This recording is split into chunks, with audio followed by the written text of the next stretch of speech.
Hello guys. तो मेरे channel में आप लोगों का स्वागत है। अगर आप लोगों ने मेरे चैनल को सब्सक्राइब नहीं किया है तो आप लोग जल्दी सब्सक्राइब कर लें।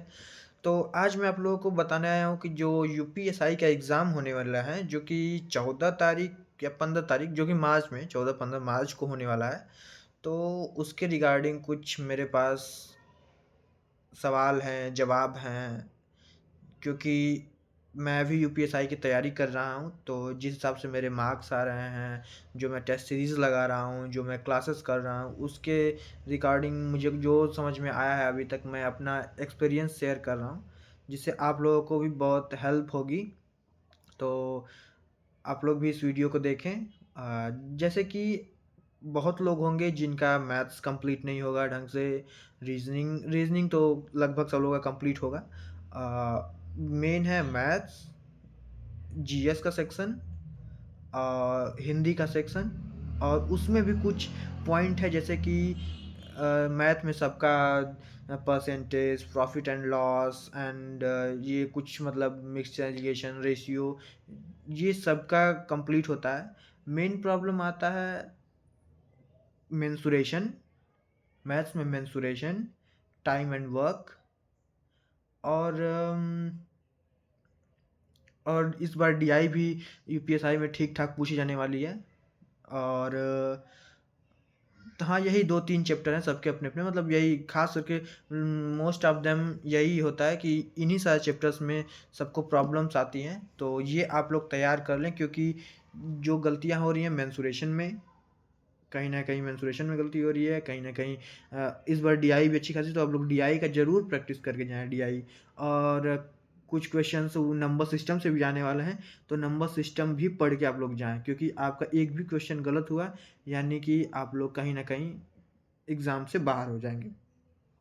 तो बहुत सावधानीपूर्वक इस बार एग्ज़ाम देना है, नहीं तो फिर ये वाली वैकेंसी आप लोगों को 4 साल या 3 साल बाद ही आएगी, उससे पहले तो नहीं आने वाली है।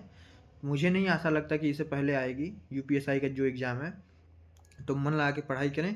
तो ये मैं बता दिया कि मैथ्स में ये 2, 3, 4 चैप्टर जो भी हैं, आप लोग बहुत मेहनत करके पढ़ लें, क्योंकि यहाँ पे अगर आप लोग नंबर ला देंगे तो बाकी में तो आप सभी लोग जितने भी पढ़ने वाले बच्चे हैं, वो लेके चले आएँगे, उसमें कोई दिक्कत नहीं है। और फिर बात रही रीज़निंग की, तो रीज़निंग में सबसे ज़्यादा गलतियाँ कहाँ होती है? या तो डिसीज़न मेकिंग में, या तो नंबर सीरीज़ में, या फिर कोडिंग डिकोडिंग में।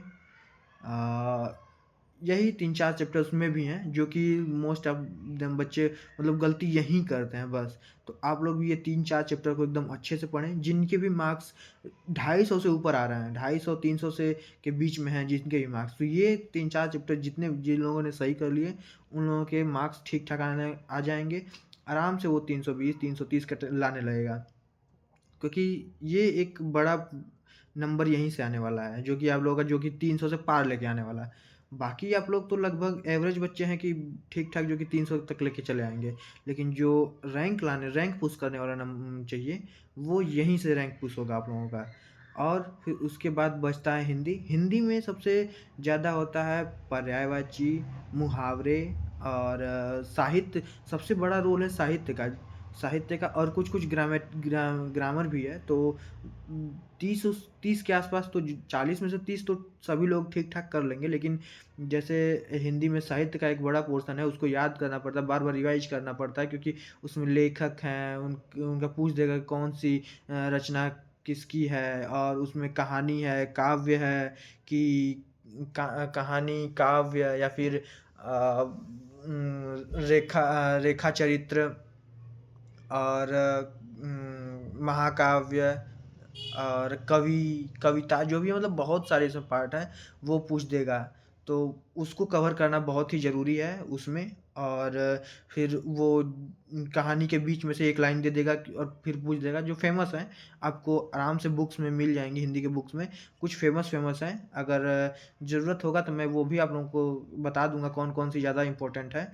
बट इतना जान लीजिए कि कुछ-कुछ बीच-बीच में से जो भी पूछता है, कि ये लाइन, कोई भी लाइन दे देगा और पूछेगा कि इसमें से किसकी रचना है, या कौन से किताब की रचना है, ये सब तो याद करना पड़ता है। क्योंकि कहीं न कहीं यहाँ से 7-8 क्वेश्चन, हिंदी साहित्य से 7-8 क्वेश्चन बनने वाले हैं। तो ये जिसका 7-8 क्वेश्चन हो गया, वो उसी का ही रैंक आने वाला है। मैथ में वो और यहाँ पे ये, और रीजनिंग में वहाँ पे जब जहाँ मैं बताया हूँ। और बचा आप लोगों का क्या, जीएस का सेक्शन। तो जीएस के सेक्शन में सबसे ज़्यादा इम्पोर्टेंट है आप लोग मूल विधि को अच्छे से पढ़ाई करें, मूल विधि में। और फिर पॉलिटी का सेक्शन ले लें।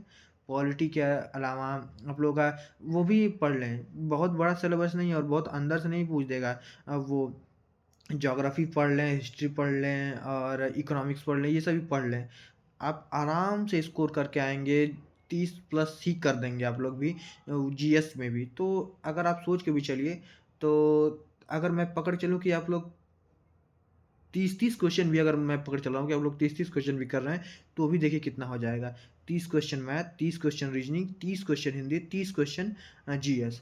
तो 3 चौक को 12, 120 क्वेश्चन कर दिए। 120 क्वेश्चन यानी कि कितना मार्क्स हो गया? 120 क्वेश्चन यानी कि 2.5 नंबर, यानी कि 12 दूना के 24, 24 36, 300 मार्क्स तो आप लोग ऐसे ही ला दिए। और वो ये मैं 30-30 लेके चल रहा हूँ। अगर आप लोगों ने बस ज़्यादा नहीं, फिर मैथ्स में आपने 35 कर दिए, चाहे हिंदी में 35 कर दिए, तो आप लोगों के मार्क्स अच्छे खासे हो जाएँगे। 10 क्वेश्चन यानी 25 नंबर, 325 नंबर हो जाएँगे। 325, 330, तो इस बार का कट ऑफ वही रहने वाला है, जनरल का कट ऑफ। तो 325, 330 नंबर जिसने भी ला दिए वो एकदम सेफ है, कोई दिक्कत नहीं है उसमें। क्योंकि जो इतने भी फॉर्म बहुत भरे गए हैं, 16-17 लाख फॉर्म भरे गए हैं, लेकिन जो पढ़ने वाले बच्चे हैं वो बस ज़्यादा नहीं हैं। वो अंडर, मैं कहूँगा अंडर 50,000 60,000 इतने ही हैं पढ़ने वाले बच्चे, और बहुत ज़्यादा नहीं हैं। तो आप लोग मेहनत से ही सब पढ़िए, क्योंकि ये जो गलतियाँ हो रही हैं, मैं बता रहा हूँ मेरी भी गलती यहीं पे हो रही है कहीं न कहीं। तो आप लोग भी इस पे ध्यान दें। बाकी तो आपको ही पढ़ना है, आपकी नौकरी है, आपको करना है। तो यही सब बात है। और फिर जिन बच्चों को लग रहा होगा कि मेरा वेट ज़्यादा हो गया, चाहे कुछ ऐसा जिससे मैं रनिंग नहीं कर पाऊँगा, फिजिकल नहीं हो पाएगा, तो उसके लिए अभी से वो बस थोड़ा-थोड़ा 1 किलोमीटर, 1.5 किलोमीटर, इतना तो कोई भी इंसान दौड़ सकता है अभी से, 1-2 किलोमीटर जो भी है, वो बस स्टार्ट कर दे रनिंग। क्योंकि इसका जो फिजिकल होगा, फिजिकल गर्मी के लास्ट तक होगा, तो आप लोग बहुत प्रेशर नहीं लीजिए, धीरे-धीरे बस करते रहिए। वो आपका फिजिकल भी हो जाएगा, टाइम भी अच्छा खासा मिलता है इसमें, आप लोगों को पता ही है। दौड़ने-वोड़ने के लिए तो कोई वो बड़ी बात नहीं है। बस आप लोग पढ़ाई में जितना बढ़िया मार्क्स लेके चले आएँगे, तो हो जाएगा। आप लोग टेंशन नहीं लीजिए, बस पढ़ते रहिए मस्ती से, बस पढ़ते रहिए।